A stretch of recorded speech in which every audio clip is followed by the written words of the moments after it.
your own horror movie.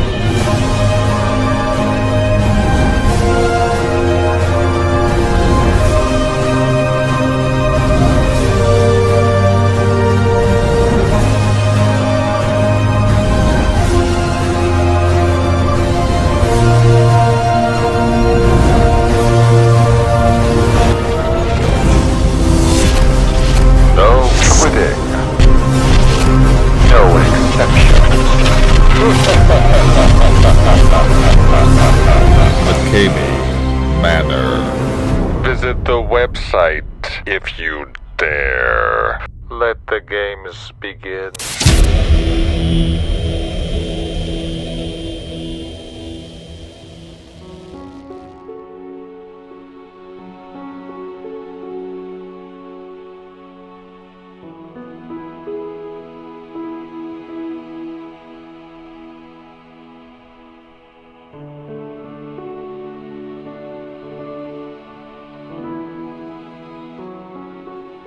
Hey everybody, it's Russ coming at you right here from MCKAMEY Manor. Just want to introduce this next video for you. A couple months ago, a film crew came out all the way from Sweden to do a story on little old MCKAMEY Manor, so here you go. But we're part of a complete episode, and all the episodes are really interesting, so watch the whole thing.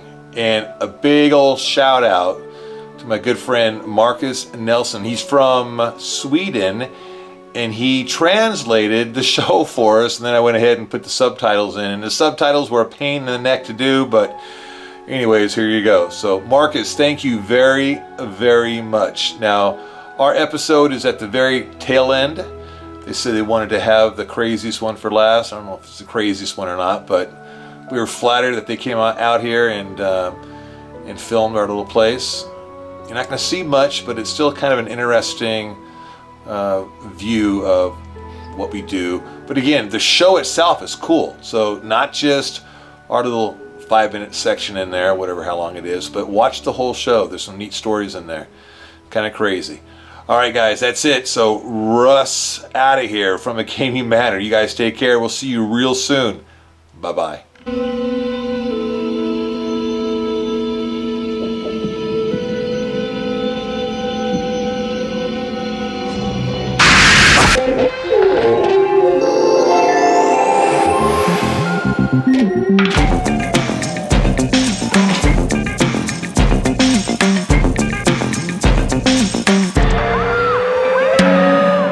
Ny filmskräck. I just put myself in that woman's shoes and it's a horror. Skräck på nätet. Och de nya spökhusen. Vad skrämmer våren 2015? You really don't want to do this.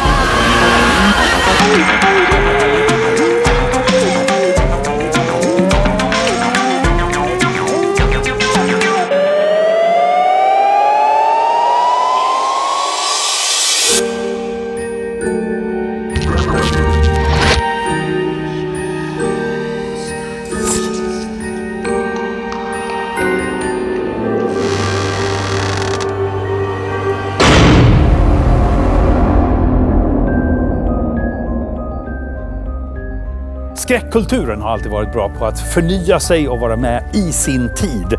Men det gäller att hänga med. Från första skräckfilmen, 1896 års Devil's Castle, knappast skrämmande idag, till 2000-talets alla zombier och vampyrer som väl snarare är att betrakta som gulliga än läskiga. Så det gäller att förnya sig hela tiden. I verkligheten så ser vi ju bilder på olyckor, katastrofer, mord mest hela tiden. Så det krävs någonting ännu mer av skräckindustrin. För hur ska man skrämma folk som redan har sett allt? Går man ut på nätet kan man se bilder på hur folk blir levande ihjälbrända i bur. Folk som får huvudet avskuret med trubbig kniv. Nyheterna visar hur avrättningar kan gå fel på amerikanska fängelser. Att det tar smärtsamma timmar att dö. Världen är inte sjukare, ondare, värre än den var för 100 år sedan. Skillnaden är möjligen bilderna. Att alla kan se allt hela tiden. Vad är det då som gör att vi måste skapa fiktiva varianter av allt elände? handlar det om lyxen i att kunna stänga av. Om kontroll.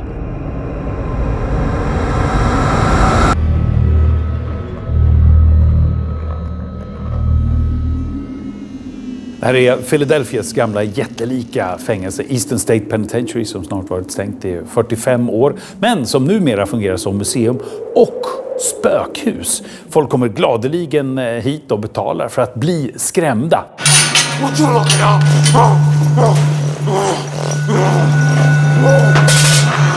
are you going? You can't leave! You can't leave! You can't leave! You can't leave! The reason why Terror Behind Walls is so scary is because you're stepping into an authentically intimidating environment.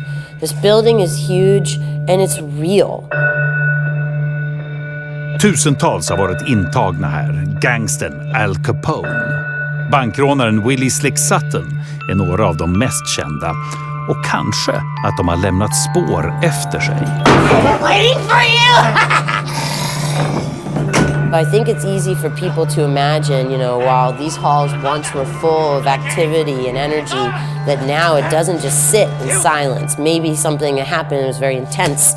A moment's been trapped in time and reoccurs, and perhaps you could walk into seeing that type of scene take place, or hear something, or hear a voice from the past. De lägger en oerhörd möda på att få skådespelarna att se ut som exempelvis zombier. Fängelset har 18 egna make-up-artister som ska sminka de 200 skådespelarna. I do a lot of groundwork, like I usually will wear knee pads and I'm very aggressive, kind of like animal-like. That would, I guess, would be my specialty that I started doing. Madness is freedom! Prisoners have escaped! Men det nya i spökhusgenren är att skådespelarna har rätt att röra vid, att ta på besökarna om de gett sitt tillstånd. I can make a knife that end. If they make this choice for the more intense experience, they've been marked, and now they can be grabbed, they can be pulled, they can be taken away into a dark corridor and separated from the people they came here with. Now they'll survive, of course. The Terror Behind the Walls is here for entertainment. We're not going to traumatize anyone. But while you might be pulled away and taken alone, those moments while you're all by yourself, you are freaking out. We'll grab you and pull you out and throw you back in with your friends, and your friends are like, "Where were you?"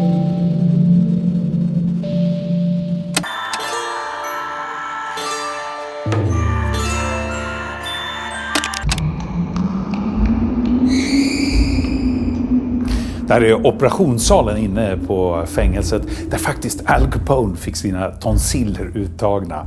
För det mesta så brukar ju kritiker inte vara särskilt nådiga mot skräckfilm. Men det finns undantag som till exempel Hitchcocks Psycho, Kubricks Shining och Polanskis tidiga filmer. Alfredsons Låt den rätta komma in. Och nu kommer en annan film i den ådran. Den heter The Babadook av australiska Jennifer Kent. Where'd you get this? On the shelf. If it's in a word or it's in a look, you can't get rid of the Babadook. A rumbling sound, then 3 sharp knocks. Babadook, dook, dook. Jennifer Kents debutfilm har höjts till skyarna. Bland annat har William Friedkin, som regisserade klassikern Exorcisten, sagt att det var den mest skrämmande film han någonsin sett. Själv såg hon den inte enbart som skräckfilm. I always pitched it as a love story between a mother and a son. It's just that the mother has to go through absolute hell to get to the other side. På väg till BB råkar Amelia ut för en bilolycka. Hennes man Oscar dör samtidigt som sonen Samuel föds. Och 6 år senare vet Amelia fortfarande inte hur hon ska hantera sorgen. Och nu närmar sig sonens födelsedag, som ju också är pappans dödsdag.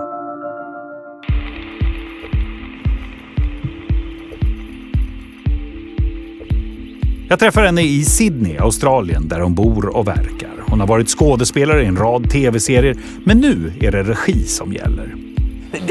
Tell me, where does the word Babadook come from? Babadook, I wanted a word that meant nothing. So that it was, something that a child could have made up. Yeah. And I liked, Jabberwocky, I liked Jabberwock, I like that kind of sound, you know, something onomatopoeic that sounded good when you said it. It sounds like a Caribbean. It sounds like, you know, these kind of Haiti witch doctors. Yeah, beware the Babadook.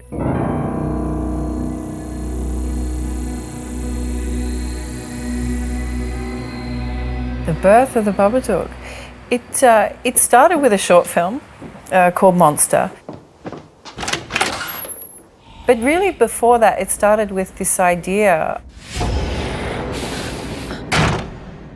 that sort of intrigues me of, you know, how people can push down on difficult things and the importance of facing the dark side of ourselves. And, you know, over years I was developing other things, and this idea just kept coming back, you know, of facing the unfaceable, facing the things in life that we just think we can't. I just put myself in that woman's shoes, and it's a horror. It's a horrible way to live, you know, with this kind of awful feeling that something's wrong but you can't put your finger on it. En stor del i succén har onekligen den tecknade figuren Mr. Babadook. I filmen är han en figur i en barnbok som väcks till liv. Och när jag träffar Jennifer i Sydney sitter hon i möte med illustratören som gjorde barnboken till filmen. För hon har fått så många förfrågningar om var boken i filmen kan köpas att den nu ska tillverkas. It's starting to creep into modern vernacular. Yeah. So people are saying, don't be such a Babadook, or a politician here recently was called the Babadook. It's and nice. You haven't seen the movie. It's a woman.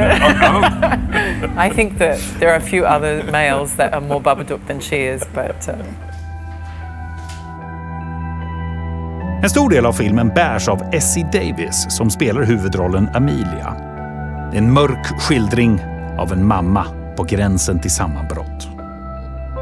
I thought that we might get a lot of criticism for her, you know, being a bad mother and the things that she does, you know, pretty terrible that she does to her child. Oh my God, you just made normal!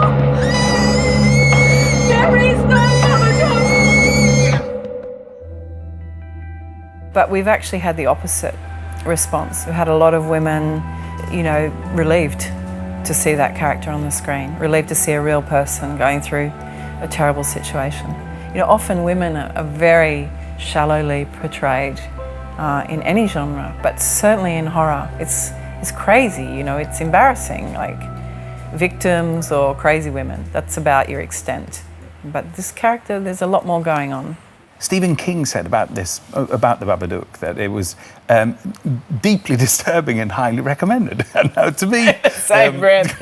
And someone said, would you like a copy of the book? And he said, no way am I having that in my house. that was like the biggest compliment ever, because I thought, he's written some really crazy, sick stuff. Such a scary world out there. Why do you need to make a horror movie? I struggle with it, actually. Just yesterday I saw some terrible images that I can never unsee, you know, children tortured, and it's, you know, there is so much real world violence. And that's why I think if you're going to bother making a film like this, for me, I can't spend, you know, 3 years, 4 years of my life making a film that's meaningless. So for me, the Babadook has, you know, a lot of meaning. It's about facing the dark side, not projecting it out. Like owning your story, owning who you are and what's happened to you.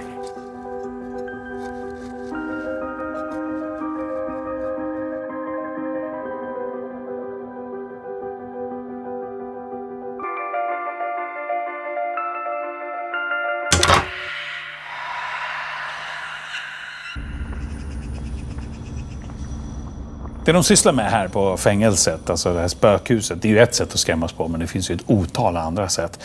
På nätet de senaste åren så har en figur som kallas Slenderman härjat. Han är lång, smal, ansiktet saknar uttryck och han skrämmer folk. Det här är berättelsen om internets första stora mytologiska figur, Slenderman. Så här började det. Juni 2009 2 svartvita fotografier postades som ett kort inlägg på webbforumet Something Awful. Till fotografierna fanns en vag bildtext. Så här stod det. En av 2 bilder som inte förstördes i eldsvådan i Stirling Citys bibliotek. Känd för att vara tagen samma dag som 14 barn försvann och för att ha fångat vad som senare blivit känt som The Slender Man.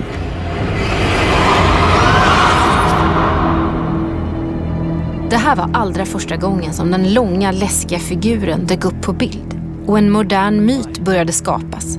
För kort efter publiceringen började historien spridas och växa vidare på nya plattformar som till exempel YouTube. Dude, let's go back up to the... Dude, oh my god. Whoa, whoa. Zoom in on that.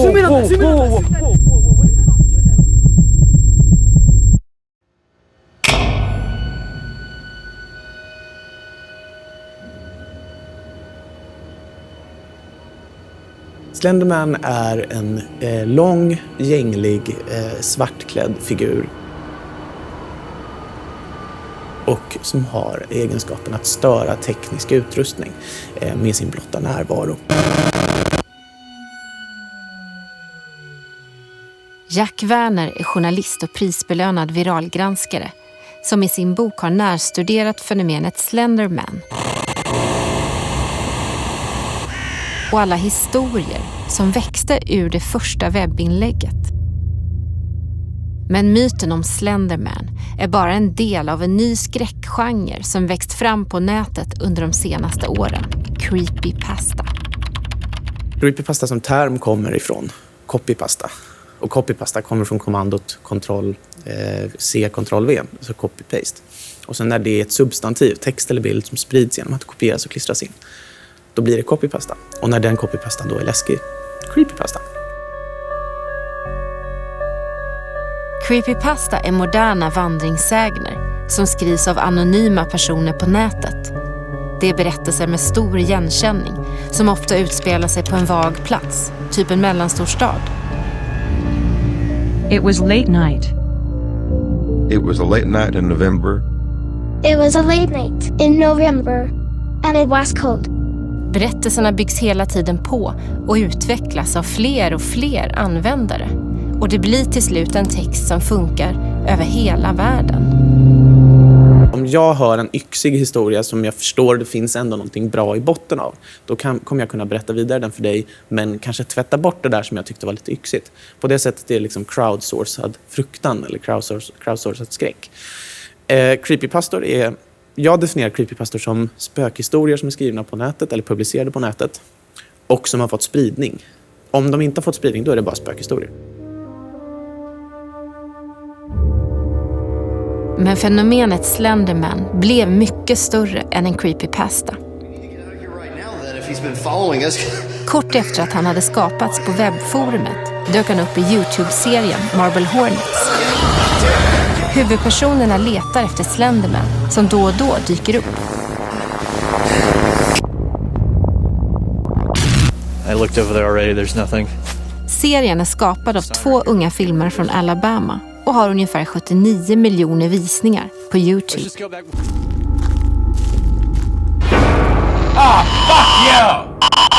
Från serien blev det spel, bloggar och nya photoshoppade bilder. Och Slenderman blev till och med så stor att han fick stå modell för Minecraft-karaktären Enderman.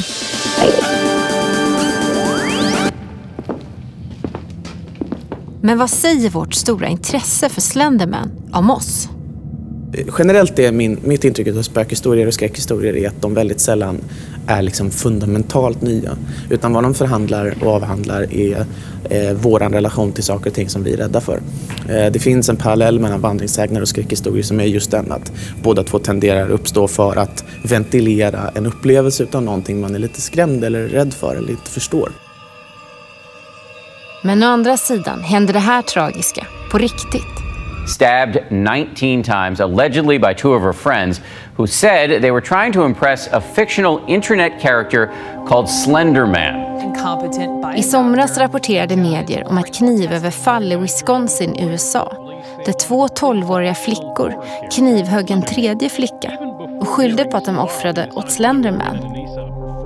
Flickan överlevde attacken och det blev en mediedebatt om den farliga nya kulturen på nätet, likt videovåldsdebatten några decennier tidigare. The creepypasta wiki or the creepypasta.com. Do you know how many people are involved with that? Men efter all medierapportering från händelsen växte sig Slenderman ännu större. Fast på webbforumen där han föddes utstrålar han inte längre samma skräckaura. För idag har han blivit så stor att det skojas om honom.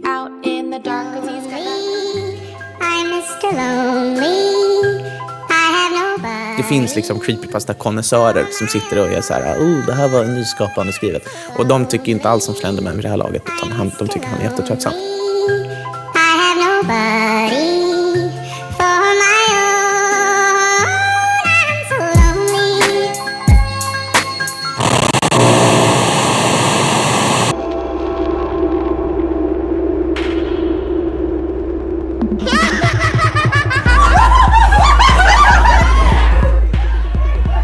Anybody crawling on the floor and coming after my ankles, that gets me.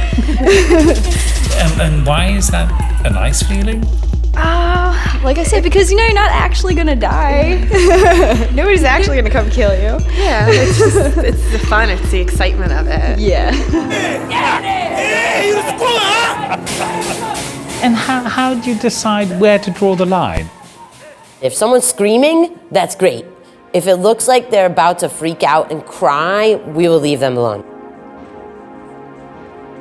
There's something about engaging with scary material in a way that's safe, that's actually comforting to people. I think it allows them to push their limits and to feel like, hey, like, I'm the brave guy in the movie, I did it. Or like, I overcame this. And I think it is scary, but it's scary within certain limitations that you know you will survive.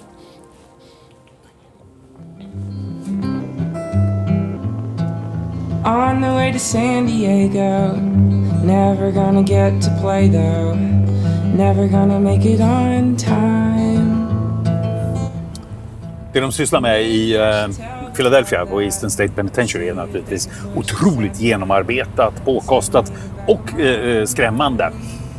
Men det finns också de som har gått längre, mycket längre. Nu är vi i San Diego, Kalifornien och ska besöka någonting som heter MCKAMEY Manor. Först och främst ska jag varna för några av de bilder vi kommer att visa i det här reportaget. Vi får nu inte åka till självaste MCKAMEY Manor eftersom huset är en väl bevarad hemlighet. Vi träffar istället gänget bakom spökhuset vid samlingsplatsen för de som ska delta. They come here by themselves. They're told to find this sign, go down in the little gully right here, and face the brush and do not talk to each other. Don't communicate, don't be smart enough, and be ready for this to happen. You've got one actor who can demonstrate, okay? He knows what to do. You better listen, you understand me? Hop like a bunny. Yeah.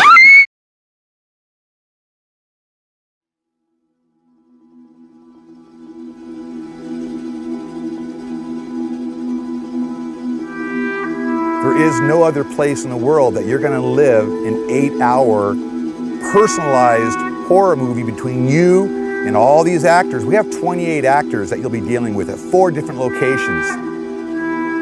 But yeah, in a couple words, it's living your own horror movie. Where else can you do that? Because any place else that attempts that, it's not going to feel real because it's not real.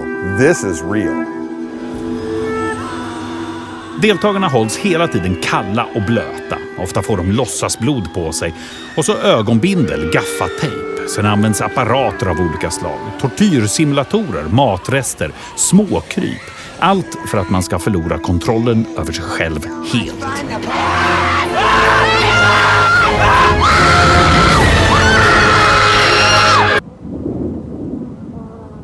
Hittills har ingen klarat sig igenom de 8 timmarna. There's no safe word. You don't tell us. There's no safe word. That's scary. The only way to get out of this thing is by physically or mentally breaking. And then I have to be there going, okay, they've had enough. Pull the plug. That's it. That's it. They can't do anymore. It sounds too much. It's really too much. And like I tell everyone, you don't want to do it. I mean, I say that, it's not as a tagline, but you really don't want to do this. I can understand that some people, you know, if they're rejected. Medan jag och Russ står och har ett, vad jag tror, trevligt samtal, så smyger sig en av hans så kallade skådespelare upp bakom mig utan att jag har någon aning om det. I could do that. I could. Go ahead, do your thing. Do your thing. Do it. Really? Yeah, do it. Really do it.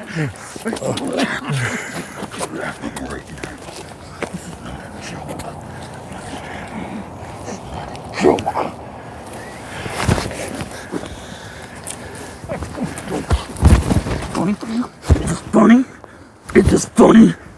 Is this funny? Answer me. Look in my eyes. Look in my eyes. Okay, that's good. Wow. Om jag haft svårt att förstå skillnaden mellan det som sker i Philadelphia och här i San Diego är det efter den här uppvisningen glasklart. Now he was going easy and light. This is Andrew. This is one of our smaller guys. Yeah. You can take it off now. And so now he's also been through the haunt. Again, everybody has to go through it to be an actor, and everybody who goes through it, they absolutely want to do this on the other end. När Andrew Sweeney gick igenom The Manor klarade han sig i 4 timmar, vilket är extremt länge. Det känns lite larvigt att prata om mardrömsupplevelser eller skräckupplevelser, ord som brukar användas kring spökhus på nöjesfält, för det här är på en annan nivå. Ändå står 27 000 människor i kö för att komma med. Smile. Yeah, that's nice. That's nice. The big smile. Open your eyes. Your eyes, teddy bear. Let's go.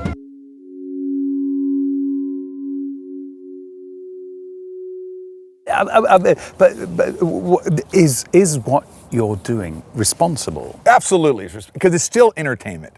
So, and that's where a lot of the haters think that we're doing something that is irresponsible. But if you saw behind the magic of it, you'd know that it's A-okay. It's super safe in the sense that, it's very well controlled. You got to figure we've been doing this for 14 years and nobody has gotten hurt. So that's a good track record. And we take care of them off camera that you don't see. Obviously, I don't show us pampering them and feeding them and giving them liquids and having medical care to them. That's not an exciting movie. The exciting movie is seeing someone break down until they're a puddle of goo. That's exciting. Relax. Okay, stop. I'm taking you out, Jill. I'm taking you out. You can't do this. Slow down. Relax. Relax, Jill, relax. Okay, hold on, she's got it. Just take a breath, relax.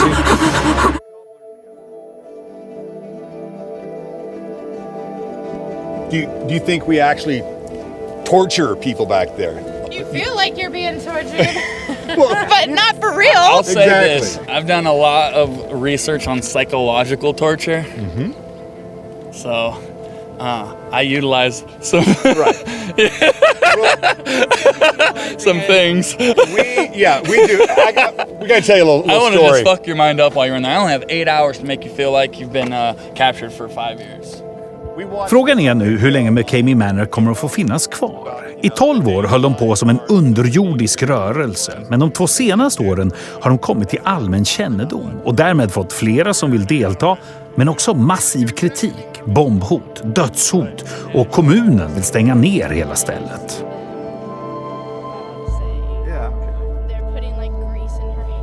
Does the haunt and the way that it's made up and what happens in there, does it say anything about the state of things in the world? Sure. It says that people want this extreme experience. They have such really good attitudes. They're super positive. They're so stoked. They're just really exciting, fun people.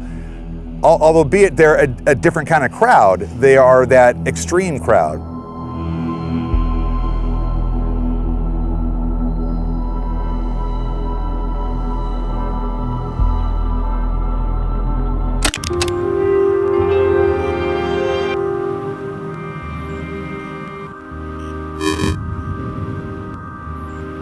Ja, det var så otroligt intensivt det här så att det tar nog ett tag för mig att riktigt smälta vad det är jag varit med om. Men man kan i alla fall säga att vi lever i en tid full av naturkatastrofer, miljökatastrofer, krig, konflikter. Och ändå tycks det hela tiden finnas tillräckligt med energi för att komma på nya metoder för att skrämma skiten ur oss. Kanske är det för att det är så många katastrofer runt om i världen. Eller så är det som skräckfilmsgurun Wes Craven har sagt, att var tid får den skräckkultur som den förtjänar.